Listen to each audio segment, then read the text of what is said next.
Three, two, one, go!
After that, he posted a pic of the final version.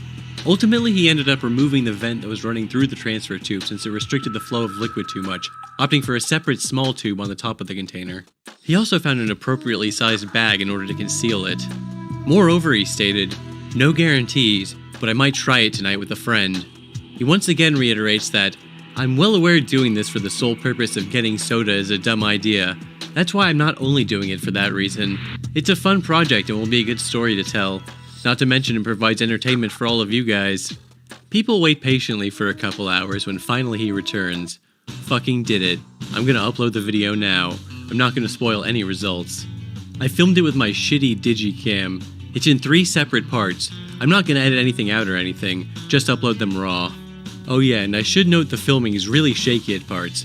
I felt sort of weird holding a camera recording everything, so at parts I put it down by my side to make it look less obvious. Yes, he explains that he was actually not the one who collected the soda from the machine. He was hanging back recording the video for the internet while he had recruited his friend to wear the contraption and get the Baja Blast. About an hour after returning, he posts a mega upload link containing the raw footage of the event. Immediately he is showered with praise from the community. People were very impressed that he actually delivered on this insane premise. Even I chimed in with some insightful commentary. Wow, this topic is mega awesome. When someone asks if the employees said anything, he explains that, and I know this is going to be hard to believe, the minimum wage Taco Bell employees didn't really give a shit or pay attention to him at all. The next morning he posts an update about the status of the soda. The container is 2.5 gallons, so I think it's safe to say we collected about 2 gallons. As of this morning it's got a little fizz left, but it's definitely gotten flatter. So this is the part of the video where I should show you the raw footage, but unfortunately, and believe me, it really pains me to say this, I can't. I mean, obviously Mega Upload is down now, and sadly I am almost certain that this raw footage simply does not exist anywhere on the internet anymore, and I promise you I was extremely thorough in my search. It probably still does exist somewhere on someone's ancient hard drive, and I watched it back in the day, so I can 100% promise you it did exist, but I can't show you the raw footage of the event. However, user Navy Greg cut the raw footage down into one short 4 megabyte video, which was also distributed and shared around by Philip, and thankfully this video does still exist. The editing is kind of strange, cutting between the aftermath and the event itself, and it deliberately avoids showing the bagman's face, so it's a little jumpy at times, but here it is, in all its 240p, 4 megabyte glory. Let's see where to start. The cup. Can I have your drink? Yeah. You need a penny? I think. The cup. Extra large Taco Bell cup we got beforehand. Put this funnel in here. Super glued it. You can see it comes out the bottom.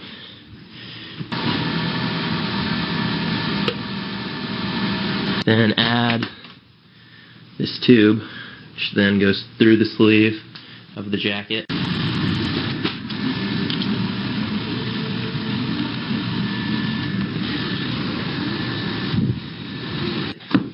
Down to the side bag.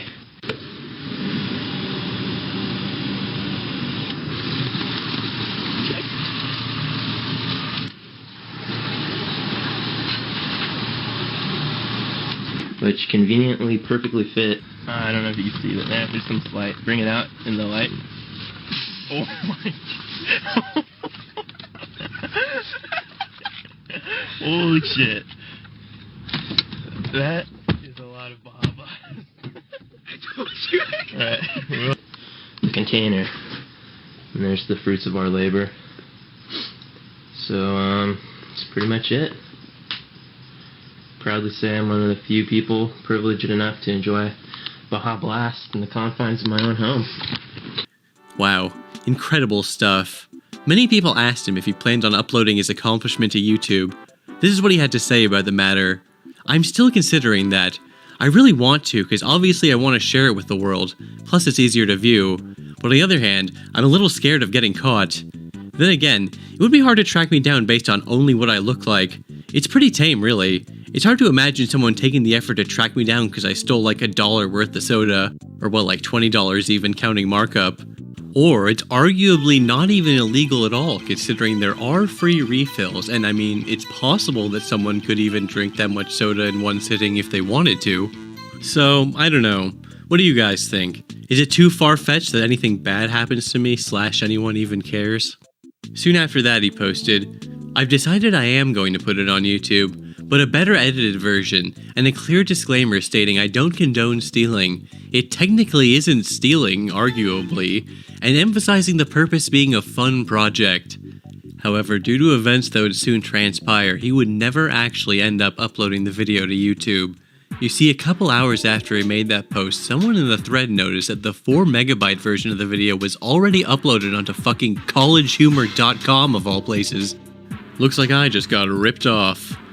Yes, some fucking guy called Steve just went ahead and re-uploaded it without even asking, with the incorrect title of Operation Baja Blast as well, I might add. And apparently the jackasses over on College Humor had a somewhat negative reaction to it, although I can't find any of the comments archived. This whole experience gave Philip second thoughts about uploading the video to YouTube, and ultimately he never did. Thanks a lot, Steve, you fucking prick.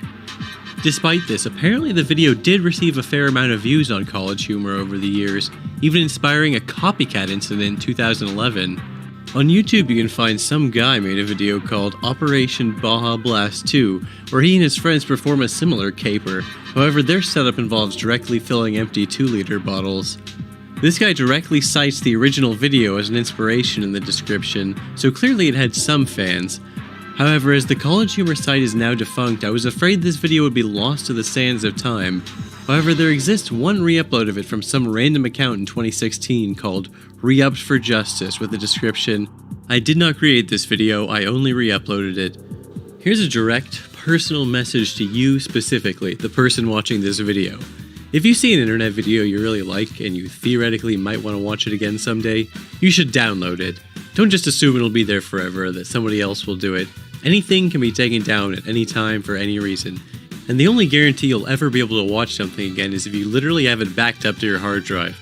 If you don't know how to download YouTube videos, don't worry, it's simple. Just go to www.google.com and figure it out.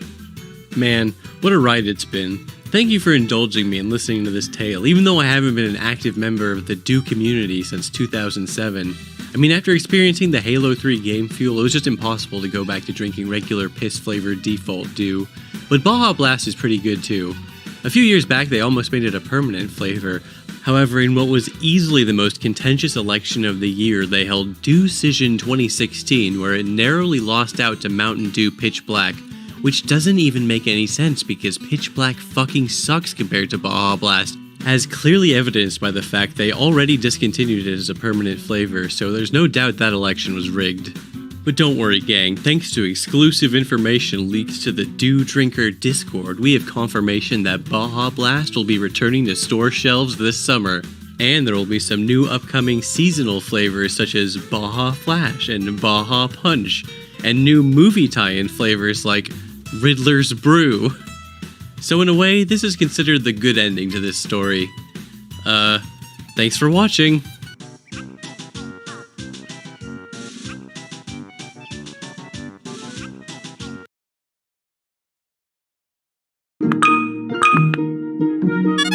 Matthew, what are you doing? It's late. I know, it's just after a long day of theorizing, I needed to unwind with a mindless mobile game, you know? Are you playing Lily's Garden? Isn't that game that's like random tile matching with those crazy ads? What do you mean, crazy ads?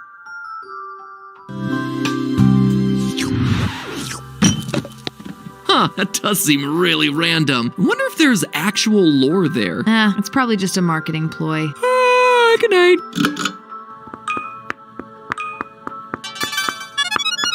Matthew! I need to know, Stephanie! Hello, Internet! Welcome to Game Theory, the show that isn't afraid to get down and dirty with hidden lore. And I know what you're all thinking. Why? Why on earth am I choosing to talk about the random tile-matching mobile game Lily's Garden? The new Ratchet & Clank just released. There's a new Horizon game on the horizon. We've even got 2 new Pokemon games that have plenty to theorize about. So why Lily's Garden? Gotta be honest, I hadn't really ever heard about this game until we did our episode on why mobile games might be illegal. In that episode, we talked about potential false advertising used by mobile games, and all of a sudden my comment section and my Twitter blew up with requests for Lily's Garden. I'm surprised he hasn't done a Lily's Garden lore series yet, said Sleepmore on YouTube. When is the Lily's Garden episode? We need to know what's going on, said D Stewart 970 Dell on Twitter. You should do an episode on Lily's Garden ads. The timeline is more complex than FNAF. Eldritch Midnight on Twitter. More complicated than FNAF, you say? I was skeptical, but I was also intrigued. You guys know that I can't resist that sweet, juicy hidden lore, so I started looking into it, but then I got busy with other projects and it just kind of fell to the bottom of the pile. That was until Bijou Mike called us out in his video reacting to our Grubhub episode. And would you look at that, we've suddenly come full circle. The fires of theory were burning again, and I got to work. So here we are. Don't say I don't do anything for you. As I said earlier, Lily's Garden is a surprise, tile matching mobile game. These minigames earn you currency in the game, which in this case are stars. And with them, you get to redesign Lily's new estate from its building to its, you guessed it, gardens. But the reason we're all here is not because this is the game of the century, it's because of the ads. That's right, this is the part of Lily's Garden that set the internet ablaze. There's drama, there's heartbreak, there's sexual implication, all the things that keep us going back to those trash TV reality shows. This game is using to draw us in, and boy am I in it now. But something bothered me. It's the same thing that was bothering most of you, which was why you kept asking me to make a theory on this thing. There is no obvious timeline. The official YouTube channel, Lily's Garden Confusing Universe, tells you that just with the name alone, but in their description they explain that the episodes are coming out, quote, not in any particular order. Even in the description of the video How Could He, they say, quote, we'd like to take this opportunity to remind you that you have no idea when this took place. As one of the channel's most recent videos, this implies, to me at least, that no one has yet figured out the order of events correctly, and that sounds like a challenge, one that I accept. Today, dear theorists, we are gonna solve the mystery of Lily's Garden Confusing Universe and make it once and for all the Lily's Garden Solved timeline. As the name implies, this story is about Lily. There's probably a joke in there about how it's also about her garden, but we're not gonna get demonetized over that, so we're just gonna move right along. Every character we meet is intrinsically entwined in Lily's life. There's her mom Holly, her ex-fiancé Blaine, her neighbors Luke and Rachel, and her best friends Regina and Whitney. Some of these characters have drastic impacts on the timeline, others are there just for filler, but as any good theorist knows, nothing is ever just filler. So with everyone introduced, let's get started. In the video, All of That in One Day, we're introduced to our titular character Lily and the life that she leads. To put it simply, it's a bit of a mess. She's living in a rundown home, as evident by the mirror falling off the wall, the dirty, ripped wallpaper, and in a later video, we see she hasn't even gotten a table for her TV. It just sits on a moving box. From this, we can tell that she recently moved. But why? To start afresh? To be closer to her mom? Or simply to find the one thing that drama relies on? Love. It's never really made clear by the videos. What is made clear is that Lily doesn't have much luck in the love category, even with the help of her mother, Holly. Lily tries to make the best of her situation, taking yoga classes and practicing self-care. Enter Blaine Van Dyke, or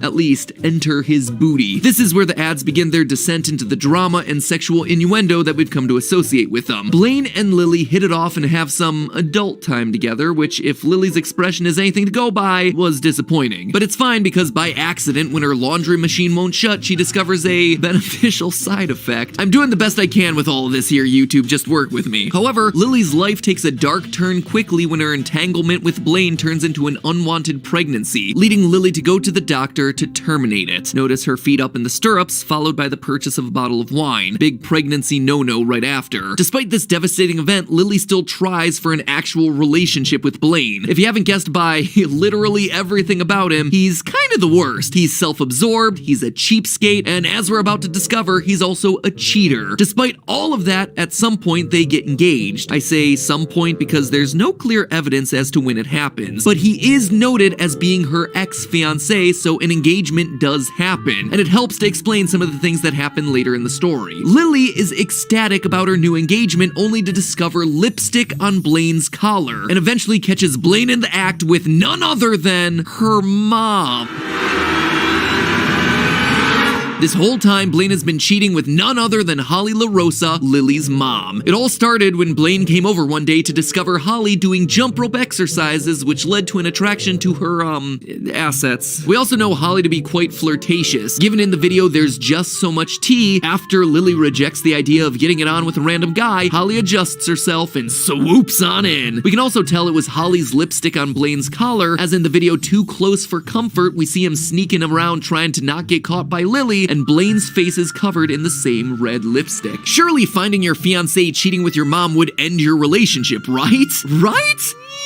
Yeah, no, apparently that wouldn't lead to an interesting enough story. With their wedding on the line, Lily takes Blaine back. They try to settle into a normal life, but that doesn't sit well with Blaine, being uninterested by couples' activities with their neighbors Luke and Rachel. However, seeing Luke and Rachel's relationship thrive leads Lily to fantasize about leaving Blaine and being with Luke, which isn't helped by Luke putting his hand on Lily's leg during a couple's movie session. Whoa, now we've got ourselves a love triangle, friends. Despite Lily's efforts to make her relationship with Blaine work, she once again finds him cheating, this time with a mysterious blonde. But instead of confronting him directly or taking him on a daytime talk show, she takes another approach, getting pregnant again. Or so Blaine thinks. This news causes him to run away. He's not ready for the dad life, but wait, what's this? Lily faked the test. That's right, another plot twist in this riveting soap opera, all designed to promote some random tile matching mobile game. Blaine is out of her life once and for all, for now at least. This is when we meet Regina and Whitney, Lily's gal pals. Regina is actually part of the intro sequence, being described as a carpenter, not that this ever pays off in any meaningful way, and Whitney doesn't even get an intro card, she's just kinda there. Even her wiki entry has very little to say about her. Anyway, the girls have some fun, get into some trouble, and bond over common interests.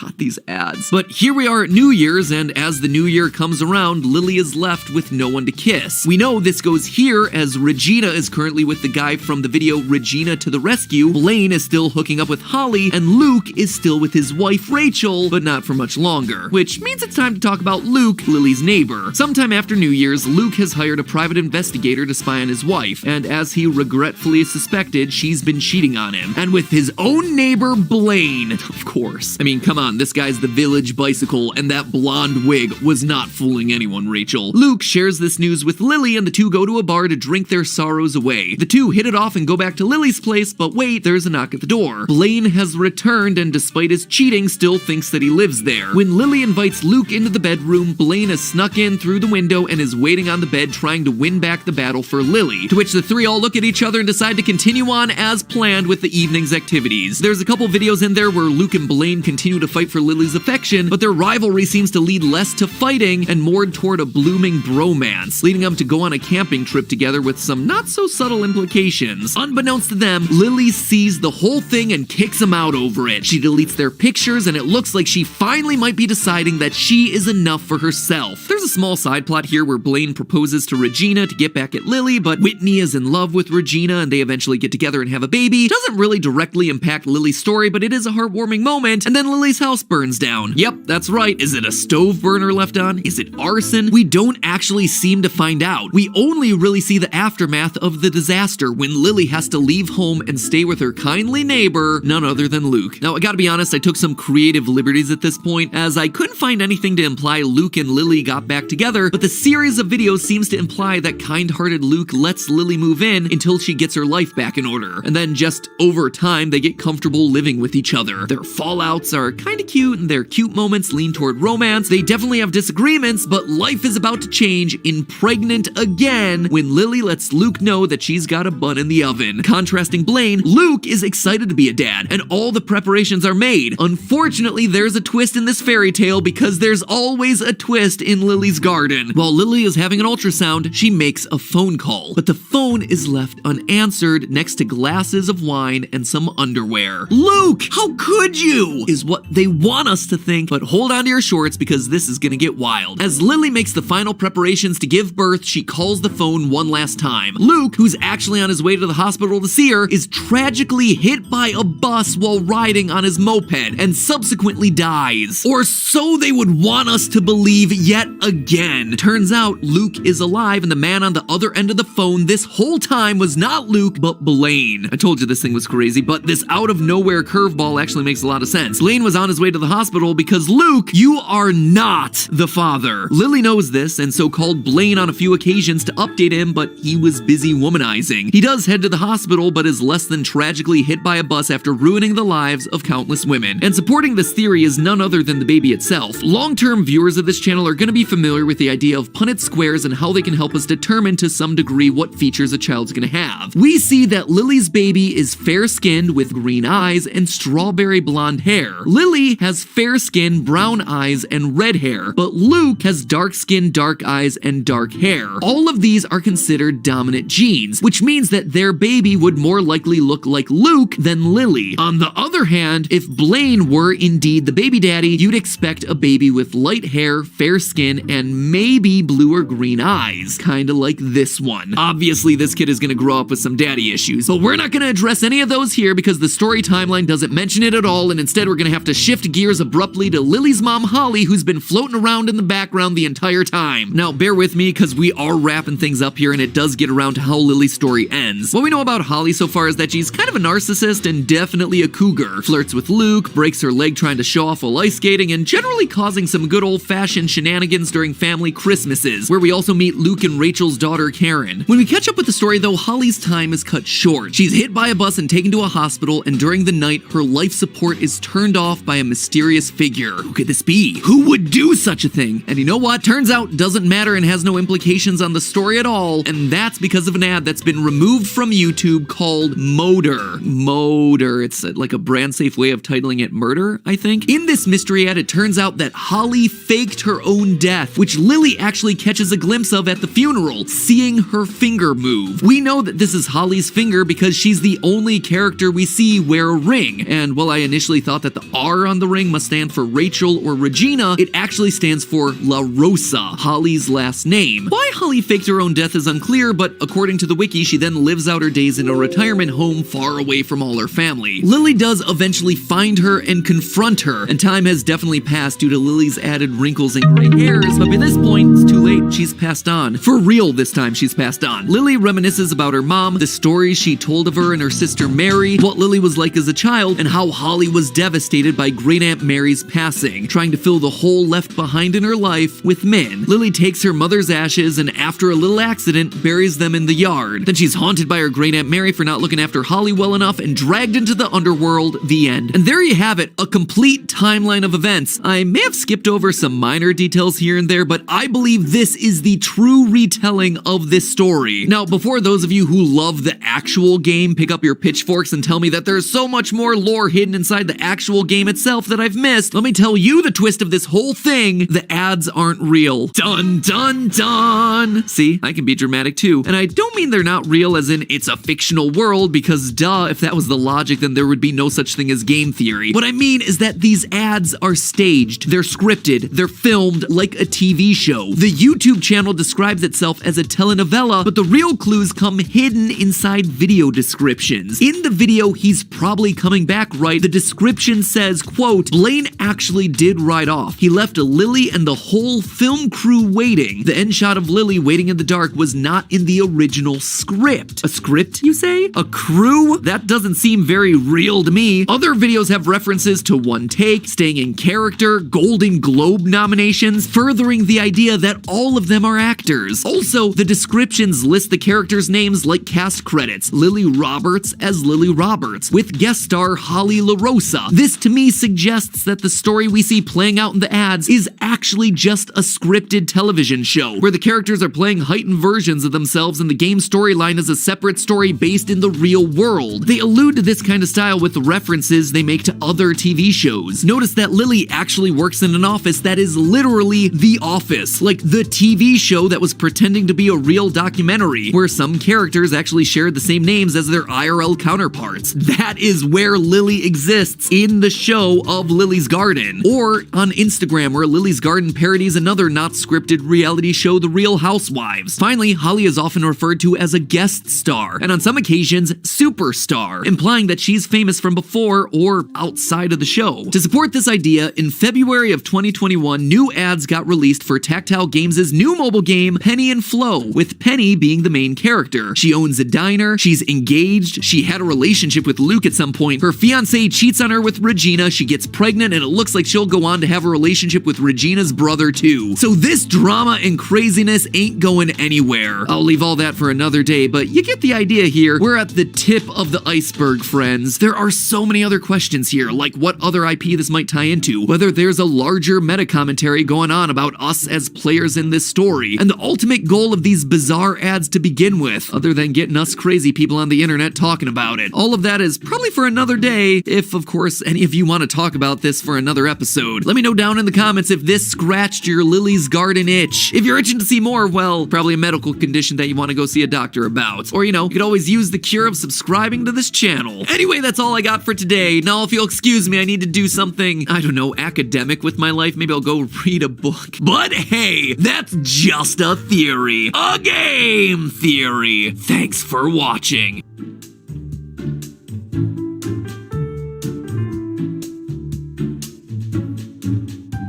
What does this channel become in the year of our Lord 2021? Oh, this is what gaming commentary is now. This is it. This is peak gaming. It's either Minecraft, Fortnite, or this. Draw Jeff? Draw Jeff? Dude, I know how to draw Jeff. Hold on, I gotta finish drawing Chris holding her donut. I'm like fisting her donut.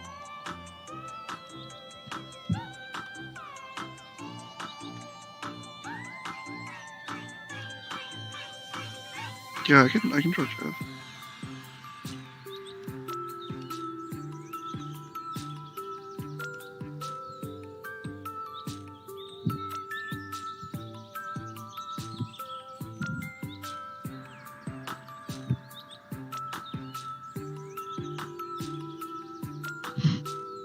Holy fuck. Ivan's fucking like laughing up and cackling up a storm. Holy shit. He's so loud. Dude, what do you think of Chris fisting a robot? I like the legs. Thanks. I can't draw her minge, but you get the idea. You forgot her elbow. You forgot her fucking like outlet. Oh yeah. There we go. Accurate. Man, she has a belt. Cool. Watch the way her ass cheeks is there. I fucked it all up. I'm drawing Jeff now. Yeah, I'll draw Jeff. I'll draw my Jeff looking at your Jeff. Okay.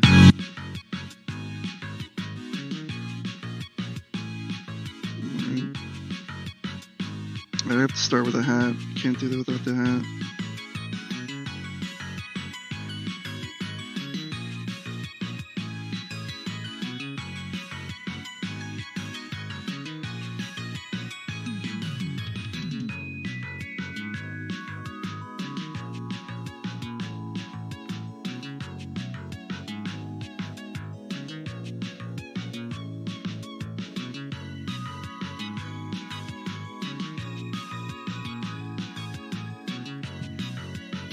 Stop, you're fucking up my Jeff. What are you I am doing to not. him? Jeff is just doing what he does best. Oh, he's It's a little like foolish. to little like nerds. Okay, Yeah, I see now. In case you guys don't know, Jeff is actually like Jeff's cruel. He kind of like fucking beats on me and Corey sometimes. yeah, he's like hyper ripped and scary. I don't mean punches. What do you mean? So, Pico Day is pretty cool, huh?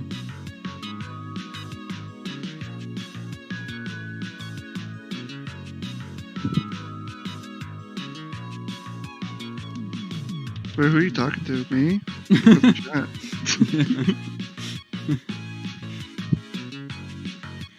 I don't feel like drawing the feet. Like it's so funny.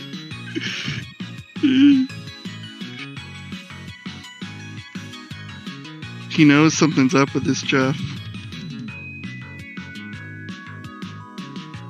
This isn't the Jeff that he's fucking used to.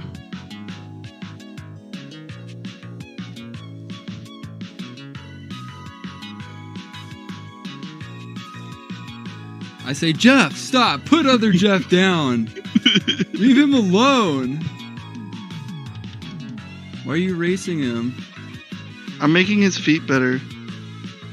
I will go ahead and make him like buff Jeff.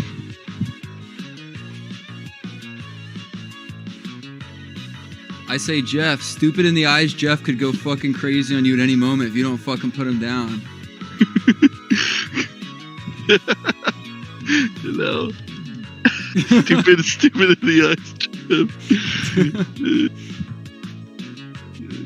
Jeff is gonna fucking give him a wallop. And then here's poor Tom. Tom's trying to defuse the situation. I'm gonna draw me watching the situation and loving it.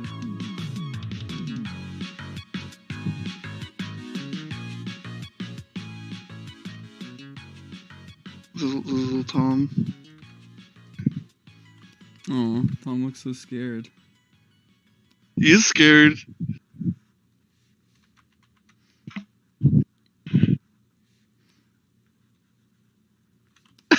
It's you watching. Yeah. I'll watch too. Okay, cool. Sweet.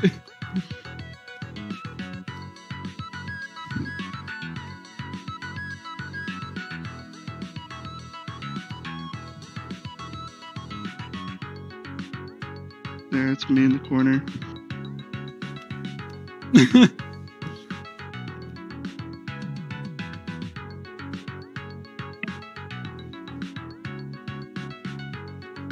Draw Mario, that's not Pico Day related. Has to be Pico Day related, those are the rules. Is that Ivan? Yeah, I'm drawing the little stubble on his bald ass head. Huh? That's Ivan, right? Yeah.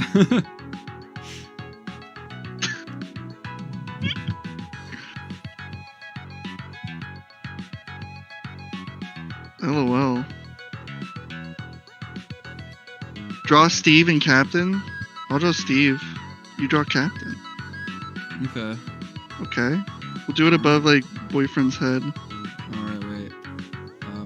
Where? Up here. We're filming, shut up. Dude, I don't know what Captain looks like. The little Pico shooting through Pico's stomach. Makes you laugh.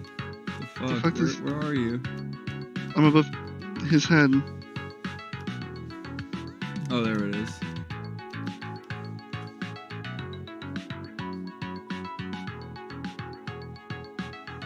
What the fuck does Steve? Oh my god, the truth comes out. You're not a real Newgrounder.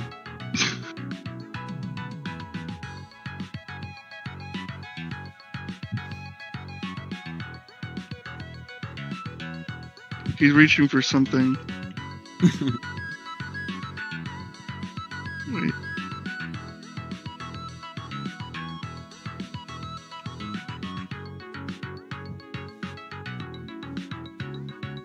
What could it be?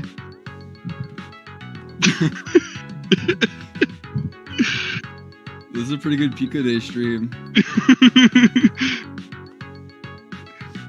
Yeah, it's pretty good.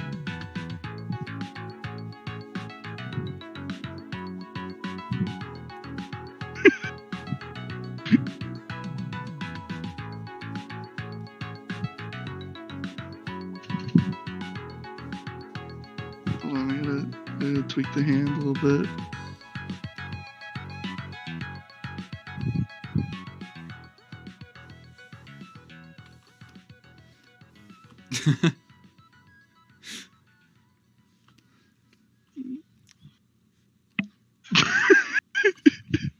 Put there.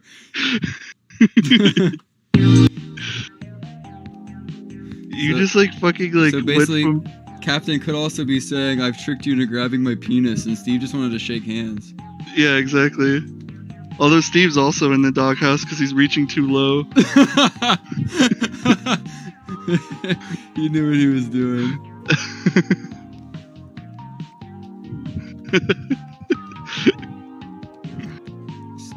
Captain John is Michael Jackson leaning into it.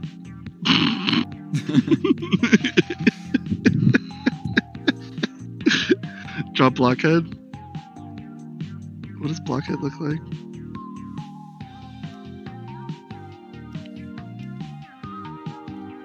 I'm gonna draw his evil twin Cockhead. Do it. No, I'm just kidding. Chat, what does it look like I'm about to draw, Blockhead's chat? gonna reach for his head. He's gonna reach for his bottom. Chat, what do you think I'm drawing right here?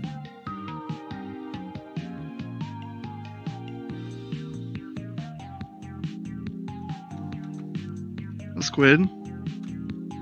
No, I'm drawing Cockhead. Just kidding. It's boyfriend. What do you think I'm drawing here? Dude, you're drawing penis, you're gonna get his fucking banned. Actually, it is. He's gonna grab Captain's ass cheeks. Slice of pizza on the wall. Oh, I see.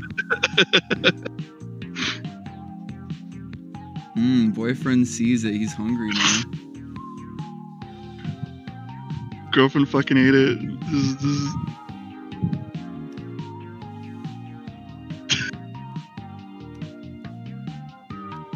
a boyfriend.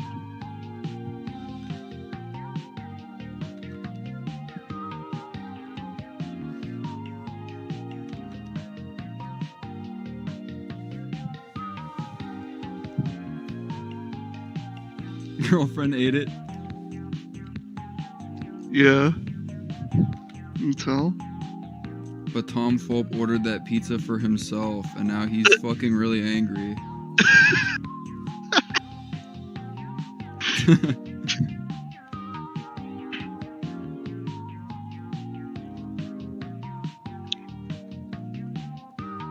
He ordered for all the other Newgrounds, like, cast of characters. Just like, I don't know, draw half of them. P-Bot. fucking over here. That's what you get. This is Peabot. This is my Peabot. What do you think? My Tom Phelps turning out pretty good, don't you think? Is he looking inquisitive or is he screaming at her? He's losing his fucking mind. He doesn't look like it though. Here, I gotta erase his eyes.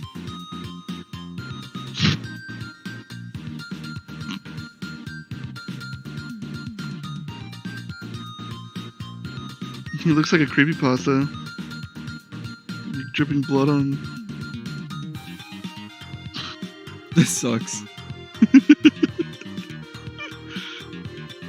No, it doesn't. Thank you. Save it.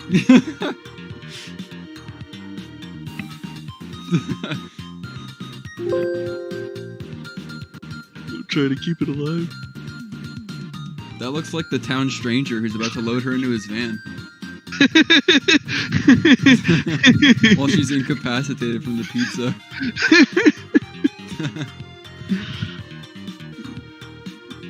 Should I, Wow, that's an awesome Peabot. Yeah, it's pretty good, right? It's like my...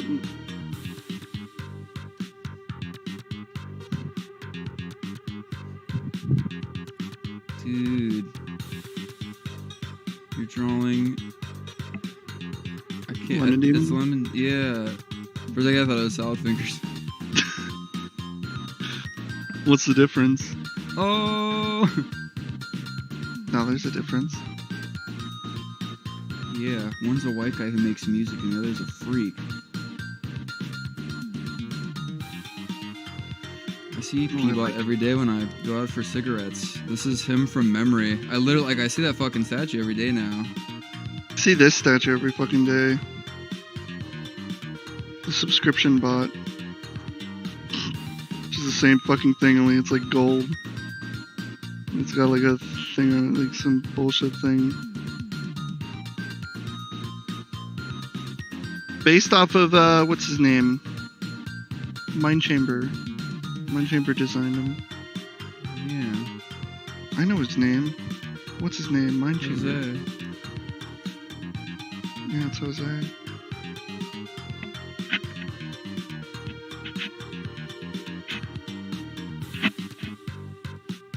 Here, I'll draw Ritz.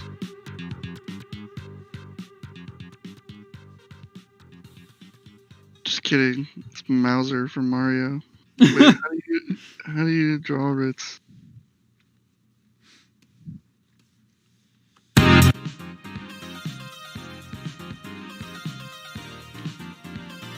gonna draw his evil cousin shits.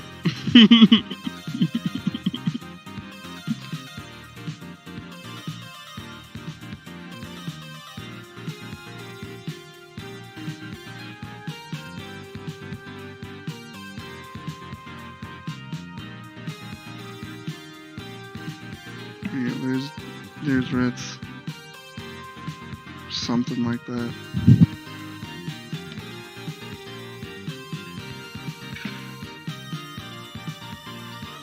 Shit's got some fucking blowout all the way back here.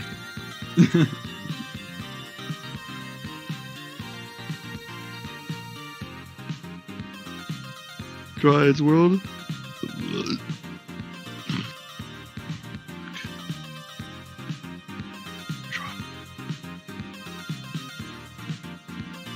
This world is like, he's got very simple. All shits can think about is cock. He's deranged. Oh, yeah, that's right. He has mouse ears. Because he shits the mouse. This world's like this, right? Yeah. Hoodie.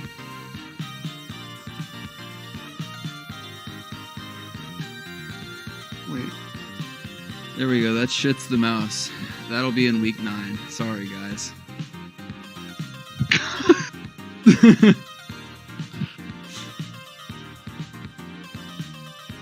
Like him holding a Coke. I won't draw anything bad with that's not me, by the way. He's thinking of Coca. I don't have room to write cola. Because Is it everyone Coca? loves soda. I don't know how Coca-Cola works. You got it. Yeah, there's my Edward. Dad and Me, that's Dave's forte. Yeah, I love Dad and Me. Yeah, I love fucking Dad and Me.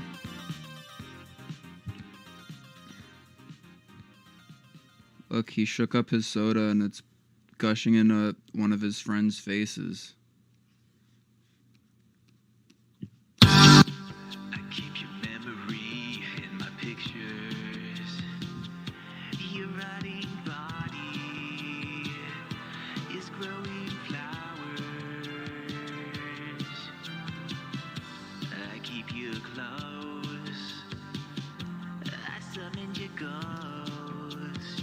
Oh, that's actually pretty good Dad and Me.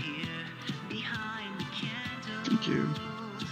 I don't really remember what... He's just like a basic, like, purple dude.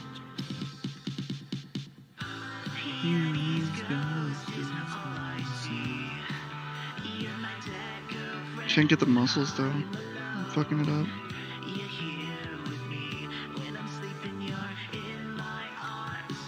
Does he have pants? Nah, they just wear like a belt with a skull on it. It's like a tinier version of their head.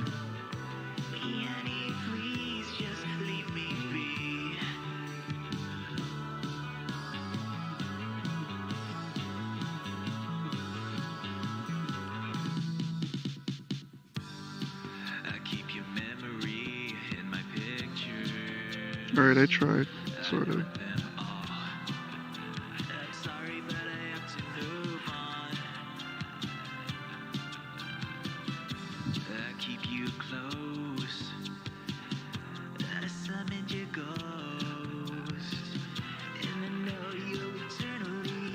In a drawing? Oh, fuck. Ina. It's Joel's character, Joel G. I feel like I know Ina's hair. I just don't know how the fuck to draw her like, head. Seen it a lot, though.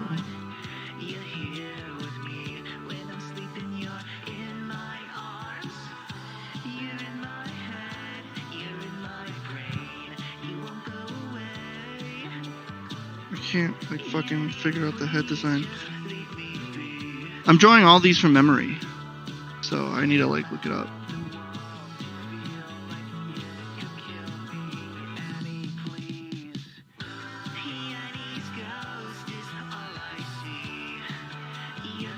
Okay, yeah, alright, I was off. Ina's like...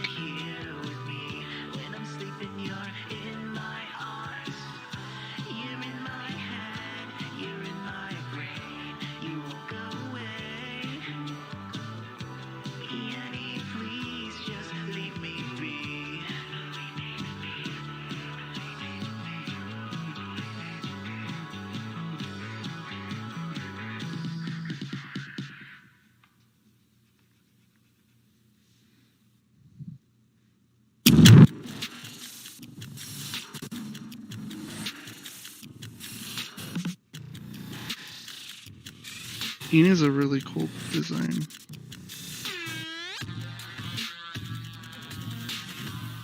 Still don't really, like, get her design, but I'm trying.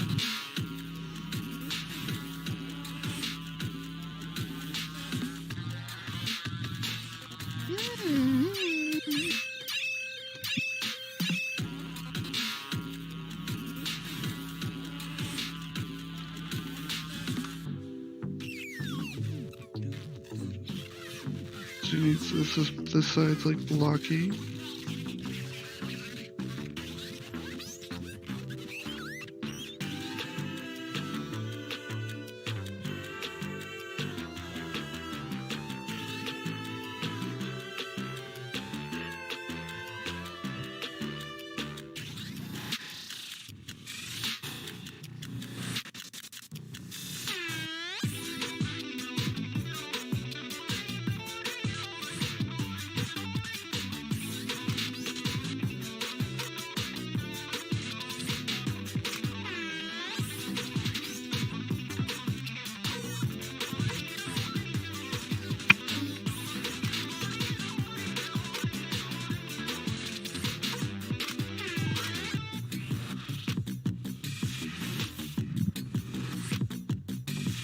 There you go.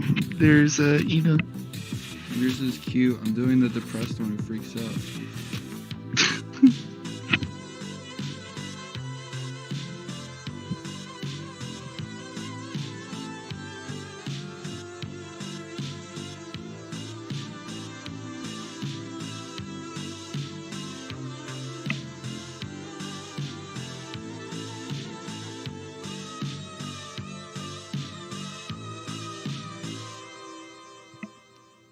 Her hand is off at the body. It's all just shapes. I want to listen to the soundtrack for that now.